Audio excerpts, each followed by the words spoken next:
வெண்ணிலாவே வாடாத பூவே என் வாழ்வில் மீண்டும் என ஈன்ற தாயே கண்ணோடு இமையாய் சுகமான சுமையாய் இரு கையில் ஏந்தி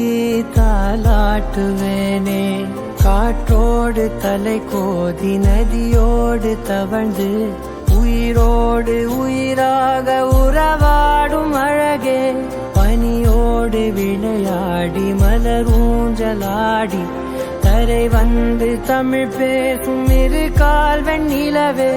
சிறகாக உன்னை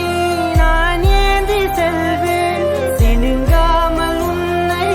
நான் பார்த்து கொள்வேன் ஒரு கோடி இன்பங்கள் உன்னை பார்த்த நொடியில் நான் வாழும் நாள் மட்டும் நீ எந்த மடியில் உன்னை ஈன்ற பொழுதிங்கு கடவுள் தன் முகம் பார்த்த பொழுது உன் பாதம் தொழுது